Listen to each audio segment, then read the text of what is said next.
मैं जानता हूँ कि आपका संडे खराब करता रहता हूँ मैं, नहीं नहीं बोलने से क्या होता है, बट अब कुछ ना कुछ पढ़ते रहें तो ज़्यादा अच्छा रहता है हमेशा, है ना।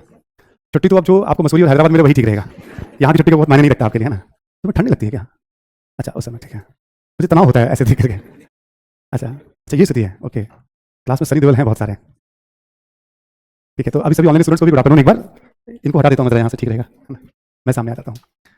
तो जब टुकड़ों में क्लास होती है तो थोड़ा सा स्कैटर रहता है, तो हम लोग क्या करते हैं, पूरे मुगल इंडिया में जो भी पढ़ा 15 मिनट उसको एक बार रिवाइज कर लेते हैं। एक बार रिवीजन होती है तो आपको लगेगा हाँ ये सब हम पढ़े हैं।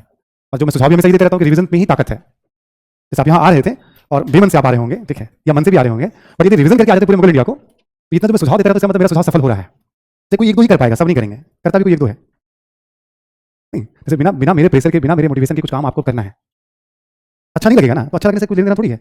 आपका चॉइस है कि मुझे आईएएस बनना है, अब उसमें तो पढ़ना है हमें, और आपको इतनी तो बात अब लगभग आप सबसे ज़्यादा इतनी लगातार क्लास पिछले 8 साल में इतिहास की ली नहीं किसी एक बैच में, पिछले 8-9 साल 9 ईयर हो जाएगा लगातार एंशिएंट मेडिवल मॉडर्न कभी किसी बैच में नहीं ली होगी हमने। एक सेक्शन कंप्लीट करा देते थे, जैसे एंशिएंट वर्ल्ड कंप्लीट करा दिया, ऐसा होता था, बट अलग अलग सेक्शन मतलब उसमें चलता था। तो मैं ये उम्मीद करता हूँ कि आप लोग सुझाव भी, जैसे बीच में अचानक से कोई भी क्लास हो तो एग्जाम तो ऐसे ही होता है ना, तो आपका काम है एक बार मोटिवेशन को हाई करना, पहली बार में याद मत करिए, बस क्या क्या पढ़ाया गया जरा पढ़ लेते हैं एक बार 2-3 घंटे में, फिर एक बार थोड़ा रिवीजन कर लिया, क्या होता है फिर हम थोड़ा बंधा हुआ सा महसूस करते हैं। आगे आपको हमेशा ध्यान रखना है इस बात का, टीचर बोले या ना बोले, आपका काम है रिवीजन करते रहना। याद रखने में सफल हो गया ना तो आपका आत्मविश्वास बहुत बढ़ जाएगा, ये बात आप भी समझ रहे होंगे, क्लियर है ना सभी कोई बात, कि याद रखने में सफल हो तो आपका आत्मविश्वास बढ़ना ही बढ़ना है। हमने बस वैसे याद दिला दिया, आपने कोई रिवीजन किया या नहीं किया मुगल इंडिया का या मेडिवल इंडिया का जितना संभव था, कोई बात नहीं है, बट आगे से आप लोग सभी लोग ध्यान रखेंगे, और भी सभी की क्लासेस वगैरह होती हैं, है ना। चलिए थोड़ा मैं मुगल इंडिया के बारे में कुछ आपको बता दूं, फिर टॉपिक हम लोग आ जाएंगे, है ना। ज़्यादा कुछ है नहीं, क्लास नोट के साथ 1-1.5 घंटे में खत्म हो जाएगा आपका, क्लास नोट प्रिंटेड मैटर इसलिए दिया जा रहा है। अच्छा, ऑनलाइन बच्चों को अपलोड कर दिया जाएगा, मैं रिक्वेस्ट मैंने किया है अभी, तो मे भी क्लास चलते चलते आपका अपलोड हो जाएगा सभी ऑनलाइन बच्चों को भी, ठीक है। हम लोग मुगल भारत की बात करते हैं एक बार, 1526 से लेकर 1707 और 1858। राजनीतिक इतिहास में आप सभी को याद होगा, हम लोग बात करते हैं राजनीतिक इतिहास में वंशावली के बारे में, कॉन्सेप्ट आपको याद दिला रहा हूं मैं, करेक्ट ना। वंशावली साम्राज्य विस्तार के बारे में पढ़ते हैं हम लोग, यहाँ प्रशासन का अध्ययन किया था और पतन के बारे में पढ़ा था मुगलों के। मुगलों का राजनीतिक इतिहास इंपॉर्टेंट है। वंशावली की कहानी आपको याद होगा, बाबर से कहानी की शुरुआत हुई थी, एक हैंडआउट आपको दिया गया था, बाबर के बारे में छोटा मोटा परिचय था उसके अंदर, है ना। और काबुल से लेकर बाबर ने यूपी तक के भूभाग पर नियंत्रण स्थापित कर लिया था, ठीक है। ये कॉन्सेप्ट हमने बताया था आपको बीच में, पानीपत का युद्ध था, खानवा का युद्ध था, घाघरा का युद्ध था, ये सब हम उसमें लेके चल रहे थे हम लोग, बट ये तो आई गई थी बात आपके सामने। बाबर के बाद उसका योग्य कह लो, अयोग्य पुत्र कह लो, जो भी कह लो आप, 1530 से 40 और 1555 से 56। हुमायूं परेशान था यहाँ से लेकर यहाँ तक नियंत्रण बनाए रखने में। एक बार उसने बंगाल पे कब्जा किया तो शेर शाह ने उसे जाने दिया बंगाल की तरफ, और हुमायूं फिर तब तक खबर उसको मिली तो वो मालवा के लिए इधर आ गया, फिर गुजरात का एक शासक था बहादुर शाह, हुमायूं थोड़े समय के लिए इसको नहीं पाया, फिर वापस दिल्ली आया, फिर खबर मिली शेर शाह उत्पात मचा रहा है, फिर वो बंगाल की तरफ गया। इस बार जो बंगाल की तरफ गया तो शेर शाह ने फिर उसे जाने दिया, जब लौटना शुरू किया ना तब शेर शाह ने उसे ईरान पहुंचा दिया, हुमायूं को भगाता भगाता पीछा करता करता। अब देखो उसमें घटनाक्रम थे, दौरा का युद्ध, तो सूरजगढ़ का युद्ध, तो चौसा का युद्ध, तो कन्नौज का युद्ध, ये सेकंड पार्ट है। फर्स्ट पार्ट होता है एक आइडिया, सेकंड पार्ट होता है उससे related most important information, third part होता है आपका पीवाईक्यू प्रैक्टिस, यहाँ वहाँ मतलब जो माइंडसेट आपको बताता रहता हूँ मैं, ठीक। ये आइडिया तो लगता है ठीक है ना, ऐसे कुछ कहानी बन रही थी, इसलिए हमने चौसा या कन्नौज या बेलग्रामी इन सब तथ्यों की बात नहीं कर रहे हैं हम, और बेसिक रिवीजन, ठीक।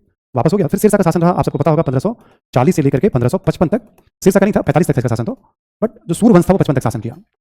शेरशाह का राजनीतिक में जैसे मारवाड़ से युद्ध, मालदेव जो था, प्रशासन के बारे में, स्थानीय शासन, भूरा शासन के बारे में, सड़कों के बारे में जो शेरशाह सूरी मार्ग था, पेशावर से लेकर सुनार गांव तक, सरायों के बारे में और तमाम चीज़ों के बारे में, उसके बारे में हमने उल्लेख। शेरशाह के बाद कुछ खास नहीं रहा, हुमायूं दोबारा बैरम खां के सहयोग से कब्जा कर लेता दिल्ली में, और दिल्ली में ही एक पुस्तकालय से सीढ़ियों से गिर करके उसकी मृत्यु हो जाती है। तब तक अकबर पंजाब की तरफ कहीं था, अकबर इधर अभियान में था सूर्यवंश के उत्तराधिकारी के विरुद्ध, फिर तब तक सूर वालों ने दिल्ली आगरा वगैरह पे कब्जा कर लिया था, अकबर की तरफ से सेना चलती है, और फिर पानीपत का दूसरा जो होता है।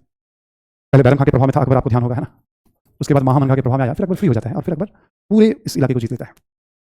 सब राजस्थान के विरुद्ध क्या क्या अभियान थे उसके, इसमें राणा प्रताप वगैरह की भी चर्चा थी, हल्दी घाटी की लड़ाई भी थी, राजपूत नीति का भी उल्लेख था, ठीक है। ऐसे आप देखोगे तो काबुल, कंधार, कश्मीर, सिंध, बलूचिस्तान, बंगाल, बिहार सब कुछ जीते अकबर ने, सारे युद्धों का उल्लेख करवाया उसमें दिया हुआ था। दक्षिण में खानदेश, अहमदनगर, गोलकुंडा और बीजापुर 4 राज्य थे। खानदेश नदी मान ली थी, अहमदनगर के साथ लड़ाई हुई थी, चांद बीबी वाला प्रकरण था ये। और अकबर की राजनीति के साथ साथ हमने अकबर की धार्मिक नीति का भी उल्लेख किया था, सुलह कुल वगैरह की बात की थी, ठीक है। अकबर के बारे में कुछ लिखवा भी दिया था आपको, ऐसे एक परिचय था। तो अकबर के समय आप देखोगे तो एक बड़ी मजबूत स्थिति आपको दिखाई पड़ेगी मुगलों की, पूरा इलाका मुगलों के पास आ जाएगा। जहांगीर ने क्या किया, 1605 से लेकर 1627 तक था। जहांगीर ने बस चित्तौड़ ने मुगलों की अधीनता मान ली थी, इतना ही था, दक्षिण भारत में कोई उपलब्धि नहीं थी इसकी। जहांगीर के बाद शाहजहां ने क्या किया था, अहमदनगर पे पूरी तरह से कब्जा, ये जो था आपका 1633 में कब्जा कर लिया था, और 1636 में इसने भी, गोलकुंडा ने भी और बीजापुर ने भी अधीनता स्वीकार कर ली थी, ठीक। फिर औरंगजेब का शासन आ गया था आपका, याद हो तो औरंगजेब ने 1686 में इसको, 87 में इसको मिला लिया था, शिवाजी के साथ आंख में चौड़ी चल रही थी। और नॉर्थ ईस्ट में भी अभियान किया था, अहोम के बारे में परिचय आपको दिया था, सरायघाट की लड़ाई में सफलता नहीं मिली थी, है ना। लचित बोरफुकन नामक एक सरदार का उल्लेख मैंने करवाया था आपको। अभी भी एनडीए में लचित बोरफुकन मेडल दिया जाता है, जो ट्रेनिंग कैंडिडेट वगैरह होते हैं, करंट में न्यूज़ में रहता है बराबर। इस बार एनडीए में किस कैडेट को दिया गया, लचित बोरफुकन। तो नॉर्थ ईस्ट का अभियान, औरंगजेब की चर्चा हुई थी विद्रोह को लेकर के, यहाँ पे जनजातीय समाज के लोगों ने विद्रोह किया बताया था, अफरीदी, गिलजाई, खटक, एक मैंने ये बताया था औरंगजेब के बारे में आपको, इस वाले इलाके में। ठीक है। ऐसे सिखों ने विद्रोह किया था कि नौवे गुरु तेग बहादुर को मृत्युदंड की सजा दी थी औरंगजेब ने, उसको लेकर के तो हमने उसका भी उल्लेख किया था। राजस्थान में आपको याद होगा तो हम लोगों ने राजस्थान में मेवाड़ और मारवाड़ ने विद्रोह किया था। दुर्गादास राठौर, अजीत सिंह, इन सबकी कहानी आई थी, जसवंत सिंह की सपोर्ट किया था, विद्रोह की बात की। नारनौल मेवात वाले इलाका जो था हरियाणा का, वहां पर भी सतनामियों ने विद्रोह किया था, खूब विद्रोह हुए थे। फिर जाटों ने विद्रोह किया था इसके समय, फिर बुंदेलों ने विद्रोह किया था इसके समय। औरंगजेब के शासनकाल में सर्वाधिक विद्रोह हुए थे, जिसका मेंशन वहां किया गया था आपके नोट्स में। ठीक, एक बार भी क्या करना, आज पूरे जोश में एकदम जाकर के पहले मुगल इंडिया को प्रॉपर रिवीजन एक बार, क्योंकि आउटलुक बना हुआ रहेगा ना आपका, तो एक भी काम रिवीजन हो जाएगा पूरी तरह से, फिर एक बार तो आपको लगेगा हाँ ठीक है, काम हमने आज 2024 में संपन्न किया। नहीं, बहुत कुछ कर रहे हैं आप, ठीक है। औरंगजेब के विद्रोह की बात की थी हमने। मराठों का विद्रोह खूब चला था शिवाजी के साथ, वो भी हम अलग से पढ़ लेंगे शिवाजी की जब बात करेंगे तो वंशावली की बात ऐसे हो गई थी। फिर इसी में आपको याद होगा जो 1707 से 1858 तक बाकी जो मुगल बादशाह हैं, एक नोट्स आपको वहां भी दिया गया था, एक इसमें भी जरूर सेम चीज़ है, वहां आपने पढ़ा था वही काफी है। बहादुर शाह, ठीक ऐसे करके जहांदर शाह, फरुख शेर, रफीउद्दौला, रफीउज्जात, मोहम्मद शाह रंगीला, जो वहां बताया गया था ओके था, वो काफी था, वो सारी चीजें वहां पे कवर कर दी गई थी, आपको एक्सप्लेन कर दिया गया था।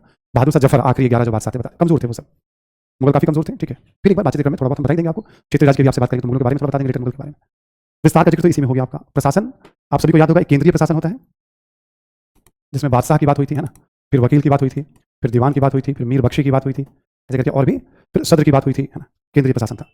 प्रांतीय प्रशासन सूबेदार, दीवान, बख्शी, दरोगा, डाक चौकी, ऐसे करके। स्थानीय शासन जिला, परगना, गांव, ये बताया गया था। बंदरगाह शासन मुत्सद्दी, शाहबंदर, शहर शासन, कोतवाल। सैन्य प्रशासन वर्गीय, सिलेदार, ऐसे करके वर्ड यूज किए थे हमने। जो राज्य के द्वारा घोड़ा वगैरह दिए जाते थे वो वर्गीय कहलाते थे, और जो खुद अपना अरेंज करते थे सिलेदार कहलाते थे। नौसेना कमजोर था, पैदल वाले भी थे, तो बंदूक वाले भी थे, सब रसद वाले भी थे, सब पूरा ऐसे करके आपको प्रशासन के बारे में। मुगलों का पतन क्यों हुआ, औरंगजेब की बहुत सारी गलतियां थी। एक, फिर आयोग उत्तराधिकारी 2, अधिकारियों की महत्वाकांक्षा 3, बाहरी आक्रमण 4, पिछड़ा सैन्य संगठन 5, आर्थिक संकट 6, फिर यूरोपीय व्यापारी कंपनियां, ऐसे करके 7 पतन के कारण मैंने बताए थे। मुगल पतन हुआ तभी तो क्षेत्रीय राज्यों का उदय होगा। ये राजनीतिक इतिहास में मैंने आपको एक्सप्लेन कर दिया था, ठीक है। भी इतना ही, रीडिंग करोगे तो 1 घंटे में रीडिंग हो जाएगा, 1.5 घंटे में घर पे जाकर, ठीक है। फिर रिकॉल करोगे थोड़ा टाइम लगेगा, रीडिंग तो कर लो एक बार कम से कम, ठीक है। तो ये हो गया आपका राजनीतिक इतिहास, है ना। सांस्कृतिक इतिहास में आपको बस याद दिला दें हम, मुगल स्थापत्य के बारे में आपको विस्तार से बता दिया गया था, बाबर से लेकर औरंगजेब तक, ठीक है।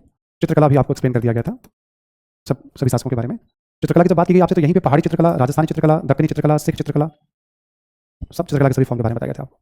और आपके हैंडआउट्स में ही संगीत और साहित्य के बारे में जानकारी है, जो हैंडआउट्स आपको दिया गया था, फैक्चुअल है वो। साहित्य कैसे पढ़ना है, सल्तनत काल में कॉन्सेप्ट लिखवा दिया था आपको, चाहे मुगल काल हो या सल्तनत काल, उसको वैसे ही पढ़ना है, इन्फॉर्मेशन आपको याद रखना है, ठीक।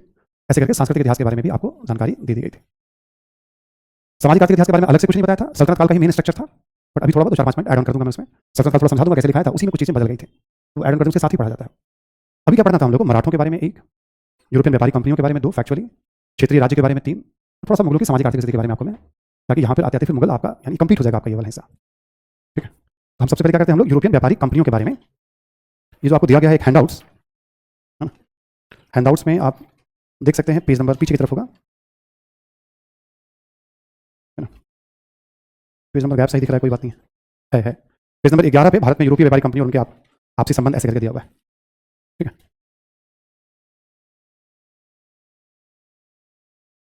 हमने कहा ये टॉपिक इंपॉर्टेंट है प्रीलिम्स के लिए, ऑब्जेक्टिव के लिए, ठीक है। टॉपिक क्या है, यूरोपीय व्यापारिक कंपनियां, ठीक है, जो भारत आ रही है ना। सबसे पहला इसमें कौन है, थोड़ा बहुत आप लिखते भी चलेंगे तो कोई नुकसान नहीं करेगा आपको, नोट्स तो है ही, पुर्तगाली हैं, ठीक। 1498 में पुर्तगालियों की कंपनी बनी थी Estado the India, Estado the India, पुर्तगालियों ने कंपनी बनाई थी 1498 में। लिखते चलिए कॉपी में थोड़ा थोड़ा, साथ साथ कॉपी में ही लिख लीजिए, ठीक रहेगा। ऑनलाइन बच्चे वाले भी थोड़े कनेक्ट हो जाएंगे ना इसमें, नोट्स में है सब दिया होगा, बट थोड़ा कॉपी में पॉइंट्स कर लीजिए आप। एस्तादो द इंडिया 1498, 1498 में आपको पता है वास्को डिगामा के बारे में, है ना। वास्को डिगामा ये कालीकट गया था, ठीक। वास्को डिगामा कालीकट गया था, है ना, ठीक है। यहाँ पे कालीकट आया था केरल पे, अफ्रीका का चक्कर से लगाते हुए, ठीक है। तो ये पहला शख्स हो गया, मतलब पुर्तगाल की तरफ से भारत आने वाला, समुद्री मार्ग से भारत की खोज करने वाला। और जब ये गया था ना, तो एक उस समय दक्षिण अफ्रीका में गुजराती व्यापारी थे अब्दुल मानिद, ठीक है। तो अब्दुल मानिद की मदद से भी ये वहां गया था, भारत आ पाया था ये, अब्दुल मानिद की मदद से आ पाया था ये, ठीक। फिर ऐसे देखा जाए तो इनके कुछ पुर्तगाली जो कंपनी थी ये सरकारी कंपनी थी, ठीक।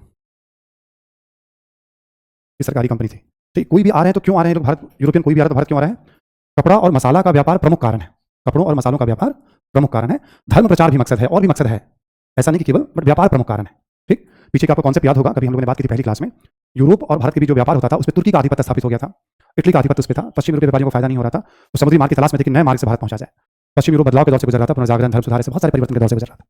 उसी क्रम में पुर्तगाल का एक शासक था हेनरी द नेविगेटर, उसने दक्षिण अफ्रीका के तटवर्ती इलाकों का मैप बना लिया था उसने, ठीक है। फिर उसके बाद एक और यात्री था जिसने मतलब आप केप ऑफ गुड होप तक उसने यात्रा कर ली थी। मान लो एग्जाम्पल के तौर पे सपोज दैट ये आपका दक्षिण अफ्रीका का इलाका है सपोज दैट, ठीक है ना। तो यहाँ तक की यात्रा उसने कर ली थी एक और, पूरा मैप ऐसे बना हुआ था लगभग, ठीक है ना। उसी रास्ते से आगे बढ़ता हुआ वास्को डी गामा को इसलिए मिलता है कि वो भारत पहुंच जाता है। मकसद मेन था मसालों के व्यापार, कपड़ों के व्यापार। क्योंकि पुर्तगाली पहले आए थे, रास्ते में देखा तो इन्होंने लगभग समझ लो 1500 से 1600 तक पुर्तगालियों का दबदबा रहेगा हिंद महासागर पे और भारत के साथ व्यापार पर। अब ये कुछ गवर्नर की नियुक्ति करेंगे, है ना, ये अलग अलग कुछ गवर्नर की नियुक्ति करेंगे जिसका उल्लेख थोड़ा बहुत मिलता रहता है। आप लिख लें, आप एक दो गवर्नर के नाम, एक लिख लें आप। द पूरा नाम है Francisco de Almeida, Francisco de Almeida. ये था आपका 1505 ईस्वी से लेकर के 1509 ईस्वी तक, ठीक।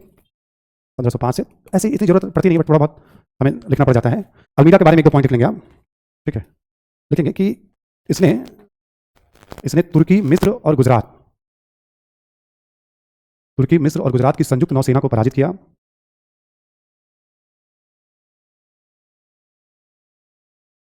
पराजित किया तुर्क संयुक्त नौसेना को। मसला क्या था, आप इसको समझिएगा कि यदि इसका दबदबा हो जाता अरब सागर पे, तो जो तुर्की है और जो मिस्र था, जो व्यापार करते थे, वो कमजोर पड़ जाते वो लोग यहाँ, ठीक है। तो उन सब ने मिलकर के गुजरात के साथ मिलकर गुजरात में पहले तो इन लोगों ने हराया पुर्तगाली, पुर्तगाली ने काउंटर हरा करके अपना दबदबा कायम कर लिया। बड़ी घटना थी। तो एक पॉइंट और इसके बारे में, ये ब्लू वाटर पॉलिसी लेकर के आया था, blue water policy, Francisco de Almeida, ठीक है। तो दो चीजों के लिए बहुत चर्चा में रहा। ब्लू वाटर का मतलब है समुद्र पे दबदबा बना के रखना है।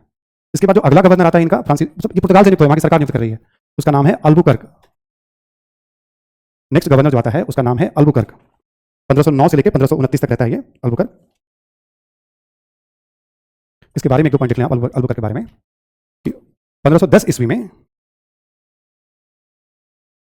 1510 ईस्वी में विजयनगर के सहयोग से, विजयनगर के सहयोग से बीजापुर को पराजित कर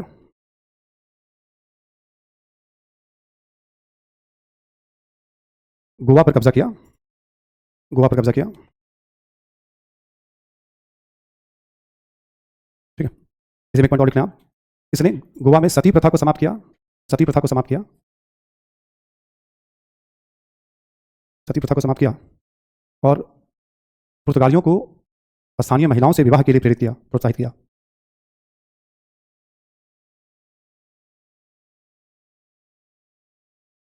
ठीक।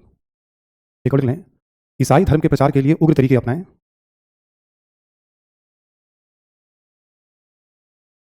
प्रचार के लिए उग्र तरीके अपनाए, उग्र तरीके, ईसाई धर्म के प्रचार, धर्मांतरण, इसके लिए भी इसको जाना जाता है ना।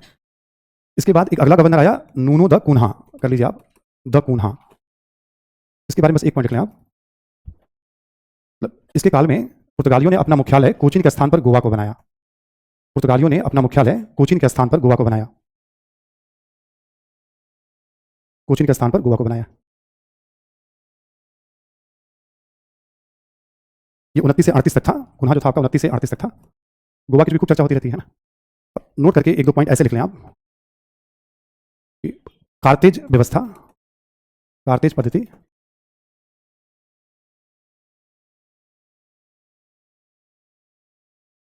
कार्तेज पद्धति एक तरह से होगी आपका अनुमति पत्र, परमिशन लेटर, ठीक है। हिंद महासागर में किसी को भी व्यापार करना है तो पुर्तगालियों से अनुमति लेटर लेना पड़ेगा, बदले में पैसा वो लेते थे, ठीक है। तब आप सुरक्षित व्यापार करेंगे नहीं तो आपको व्यापार करने नहीं दिया जाएगा, ठीक। आगे लिखें आप कि भारत में, भारत में प्रिंटिंग प्रेस, पुर्तगाली नोट में लिख लें, भारत में प्रिंटिंग प्रेस, लोहे की कील, प्रिंटिंग प्रेस, लोहे की कील एवं लंगर की शुरुआत की। लोहे का लंगर, लंगर मतलब भोजन वाला नहीं, जहाज वगैरह को रोकने के लिए जो यूज किया जाता है, पानी के जहाज को, है ना। लंगर मतलब, ठीक है, सामुदायिक भोजन नहीं है ना, सामूहिक भोजन। प्रिंटिंग प्रेस, लोहे का कील और लोहे का लंगर, सबका स्टार्ट इन्होंने किया। अगला पॉइंट लिखें आप, अनानस, पपीता, अनानस, पपीता, आलू, टमाटर, ये सब किचन के सामान हैं। अनानस, पपीता, आलू, टमाटर इत्यादि फसलों एवं फलों का प्रचलन किया।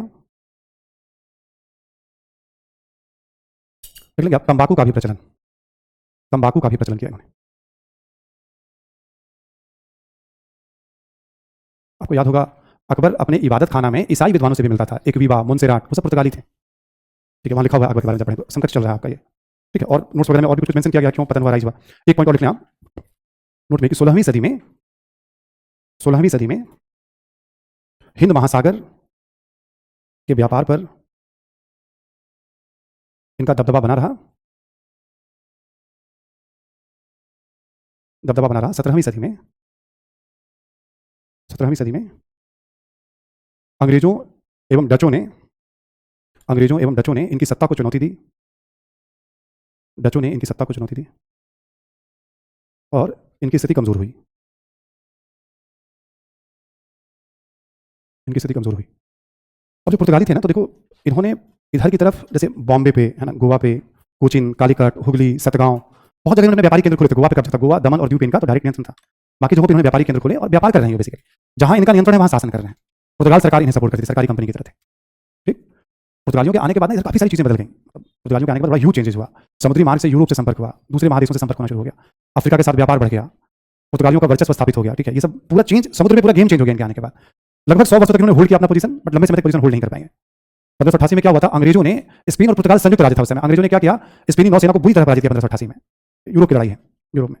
और उस लड़ाई के बाद पुर्तगालियों की स्थिति यूरोप और सब जगह कमजोर, वहां के बाद अंग्रेजों का वर्चस्व शुरू हुआ। हॉलैंड भी ठीक किसी भी तरह दोनों ने मिलकर के पुर्तगालियों को चुनौती दी और इनका दबदबा कमजोर किया। तो आगे और भी व्यापारियों की, कंपनियों की भारत में एंट्री होगी। ठीक, लेकिन आप अंग्रेजों के बारे में इसके बाद लिख लें आप। गठन लिख लें आप। 1600 ईस्वी में ईस्ट इंडिया कंपनी का गठन। ठीक है, इसको अलग अलग नामों से भी जाना जाता है उस समय। आप इजी रहना कि ईस्ट इंडिया कंपनी 1600 में, कहीं कहीं 1599 में लिखा रहता है। और उस समय ना महारानी थी, वहां की क्राउन थी एलिजाबेथ। इन्होंने क्या किया था, सबसे पहले 15 वर्षों के लिए चार्टर दिया था।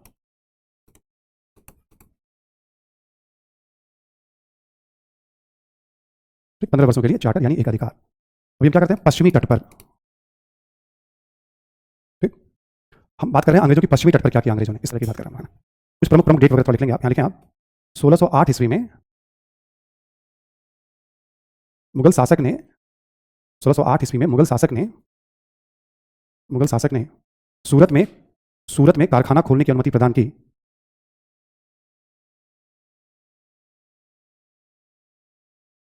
लेकिन पुर्तगालियों के विरोध के कारण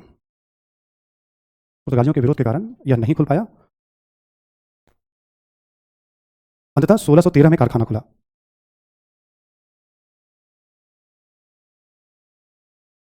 1613 में कारखाना खुला। तो मुगल बादशाह में जहांगीर था, जहांगीर ने कहा तुम सूरत में कारखाना खोल लो, बट पुर्तगालियों ने खोलने नहीं दिया, लड़ाई हुई, स्वाली का युद्ध हुआ। तब जाके 1613 में ये कारखाना खोलने में सफल। ठीक, 8 में अनुमति मिल गई थी कारखाना खोलने की। अगला पॉइंट लिखें, 1623 तक भड़ौच एवं अहमदाबाद में भी व्यापारिक केंद्र स्थापित किया।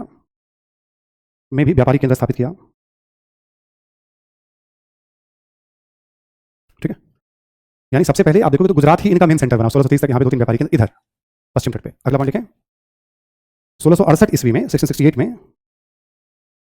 ब्रिटिश शासक ने बॉम्बे का क्षेत्र कंपनी को किराए पर दिया।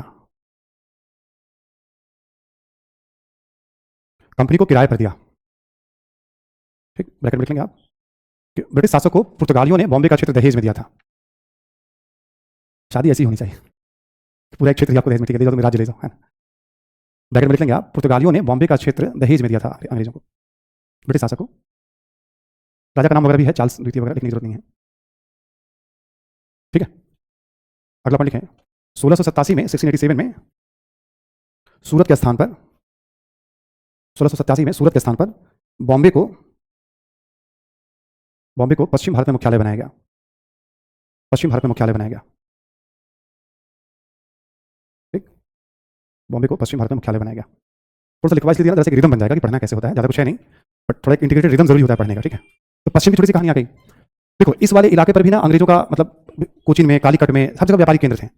बट एक तो ये वाला इलाका महत्व रखा जिसकी बात हमने अभी की आपसे, फिर एक यहाँ वाला इलाका महत्व रखेगा, फिर एक इधर है और फिर एक इधर अंग्रेजों को हो जाएगा। ठीक है, अगला पॉइंट लिखें, दक्षिण में 1639 में 1639 में 1639 दक्षिण में 1639 में स्थानीय शासक, ब्रैकेट में लिख लेंगे चंद्रगिरी ब्रैकेट में लिख लेंगे, चंद्रगिरी का राज्य था वो बेसिकली। ठीक है ना, स्थानीय शासक से मद्रास पट्टे लीज पर लिया। ठीक, और यहां लिख लेंगे आप, यहां फोर्ट जॉर्ज नामक किले का निर्माण, मद्रास में सेंट फोर्ट जॉर्ज नामक फोर्ट का निर्माण, किले का निर्माण अंग्रेजों ने किया 1640 में। लिख लें आप, मद्रास अंग्रेजों का दक्षिण भारत में मुख्यालय था। ठीक है, पश्चिम हो गया, दक्षिण हो गया, पूर्वी लिख लें आप, पूर्वी भारत में। दक्षिण भारत में एक पॉइंट और लिखेंगे आप, दक्षिण भारत में 2 पॉइंट और लिखेंगे आप। 1611 में मसूलीपट्टनम में अंग्रेजों ने अपना व्यापारिक केंद्र स्थापित किया।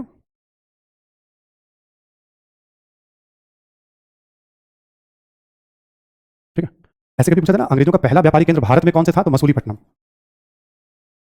सुन पा रहे हैं सभी लोग? पहली अनुमति कहां मिली थी? सूरत में। ठीक, बट वहां स्टैब्लिश हुआ 1613 में। पहला व्यापारिक केंद्र कहां था भारत में? तो 1611 मसूलीपट्टनम। जब मुगल भारत में कहां पे था? तो फिर सूरत होगा 1613 में। मुगल भारत में पहला व्यापारिक केंद्र सूरत, जहां मुगलों का नियंत्रण था। तो इस समय तो गोलकुंडा का नियंत्रण था ना यहाँ पे मसूलीपट्टनम, आंध्र वाले क्षेत्र में। एक और पॉइंट लिख लें, 1632 ईस्वी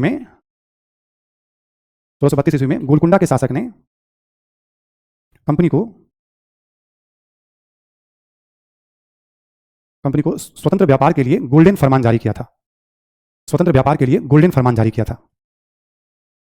गोल्डन फरमान, सुनहरा फरमान कहा जाता है उसको। जितने भी गोलकुंडा के बंदरगाह हैं सब पे आप व्यापार कर सकते हैं। ठीक है, तो दक्षिण भारत में 3 बातें हमें ध्यान रखनी है। पूर्वी भारत, पश्चिम भारत की कुछ बातें हो गई है ना, ऐसे चलते हैं पूर्वी भारत में। 1633 ईस्वी में हरिहरपुर एवं बालासोर, ये दोनों पड़ जाएगा आपका उड़ीसा में, है ना। अंग्रेजों ने सबसे पहले हरिहरपुर और बालासोर में व्यापारिक केंद्र स्थापित किया।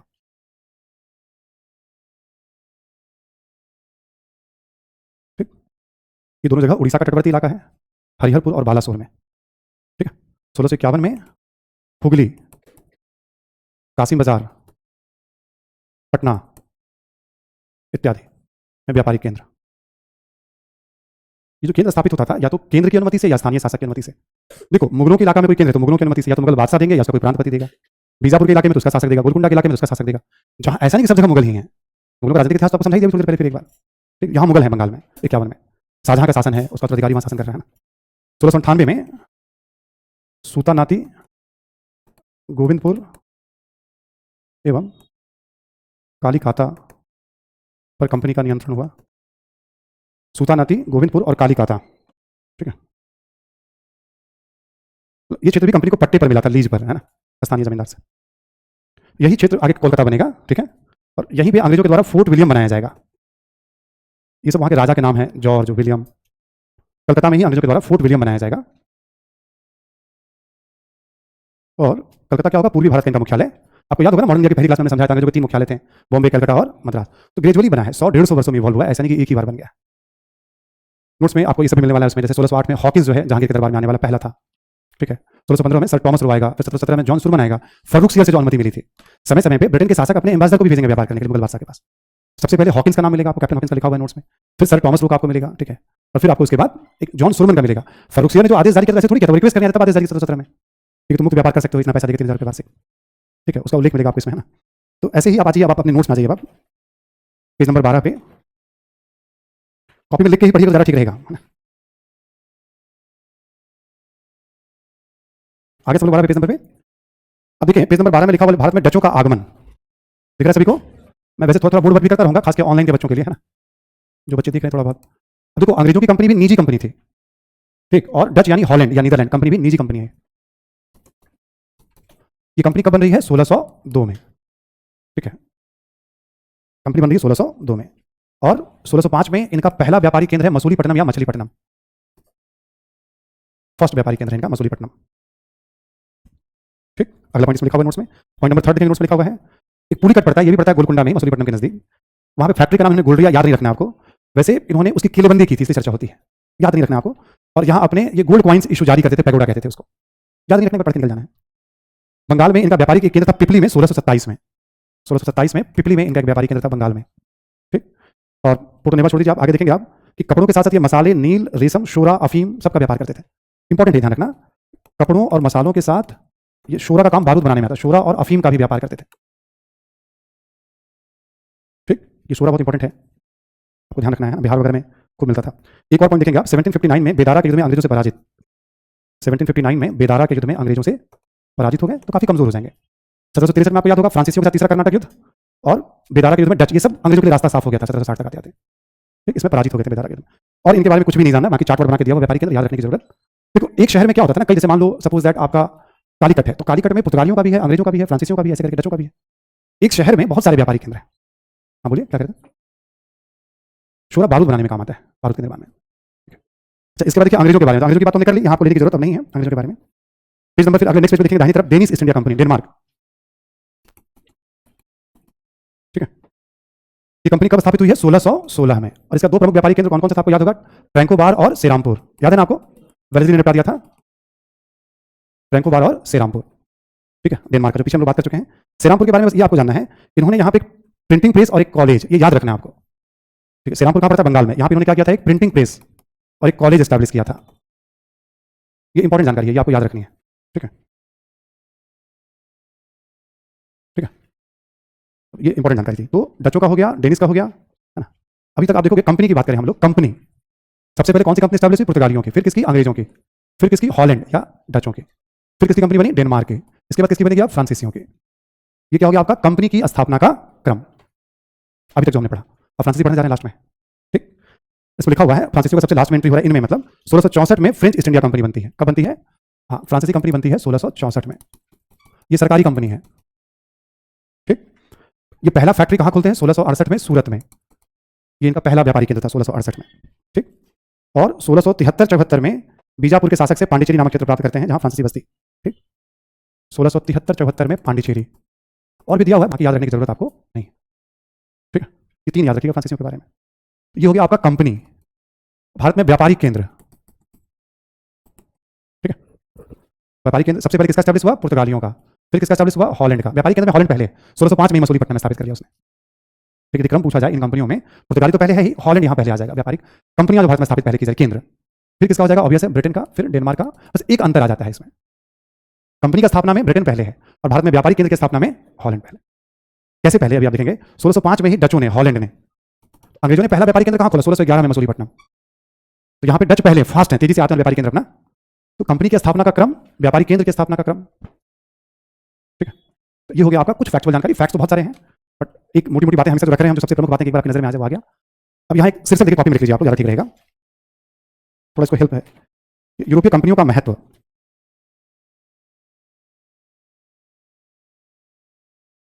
यूरोपीय कंपनियों का महत्व, पहला पॉइंट लिखें आप इसमें। ठीक है, भारत से कपड़ों एवं मसालों के निर्यात में वृद्धि हुई।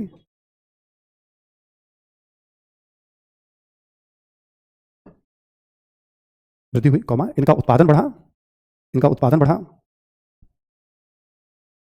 और व्यापार संतुलन भारत के पक्ष में।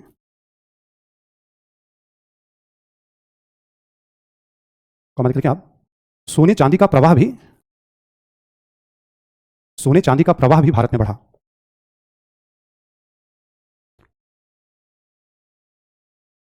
इन कंपनियों के आने से हमें आर्थिक रूप से क्या फायदा हुआ?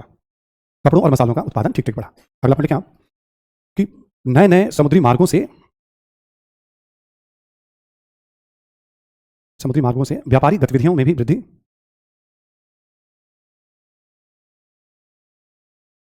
जैसे अफ्रीका, गतिविधियों में भी वृद्धि हुई, जैसे अफ्रीका, लिखेंगे यूरोप, चीन, जापान इत्यादि क्षेत्रों से व्यापार में वृद्धि हुई। ठीक है, तो व्यापार के क्षेत्र में आप देखेंगे, अगला पॉइंट लिखें आप, शिल्प के क्षेत्र में भी, शिल्प के क्षेत्र में भी नए नए तत्वों का आगमन हुआ।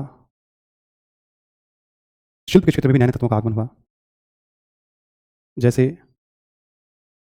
लोहे का कील, लंगर, प्रिंटिंग प्रेस इत्यादि।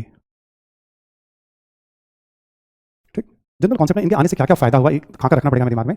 सब्जेक्टिव गाड़ी कभी भी घूम सकती है यूपीएससी की, क्योंकि कंपनियां ना मॉडर्न, मतलब ब्रिटिश काल में भी रही हैं। एक और पॉइंट लिखने में आप आर्थिक वाले में ही। ठीक है, कि कृषि के क्षेत्र में नए नए फसलों एवं फलों का भी प्रचलन भारत में।